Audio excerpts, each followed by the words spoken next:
Dankie dat jy die boekie afgelaai. Dit is dalk belangrik om te weet, om die beste te maak van hierdie boekie, moet jy elke week eers die studie binne in die boekie doen, voordat jy die video kyk op hierdie platform. In die volgende 8 weke gaan ons na baie belangrike onderwerpe kyk en 'n paar baie belangrike vrae vra. Vrae wat ons in hierdie boekie wil antwoord is onder andere, is ek werklik 'n kind van God? Hoe word ek 'n kind van God? Wat behels dit om 'n kind van God te wees en hoe leef ek my kindskap uit? Ek wil graag vir jou 5 wenke gee om die beste te maak van hierdie studie. Wenk nommer 1 is om elke dag jou Bybel te lees en te bid. Dis reg. Hierdie boekie vervang nie jou stilte tyd of jou tyd in die woord van die Here nie. Ek wil jou mooi vra om elke dag nog jou Bybel te lees en tyd te maak vir gebed. Wenk nommer 2 is om ons te volg aanlyn op YouTube.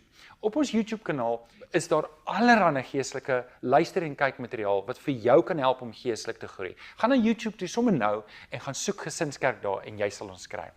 Skakel by 'n klein groep in, is die derde wenk. As jy by 'n klein groep inskakel of jy doen selfs hierdie boekie met 'n groep van 2, 3 of 4, gaan jy beslis meer waarde daar uitput. Wenk nommer 4, lees elke keer wanneer jy 'n vers lees in hierdie Bybelstudieboekie, 5 verse voor en 5 verse na. Dit gaan vir jou help om die konteks van daai vers te verstaan, sodat jy die volle geestelike waarde daarvan kan uitkry.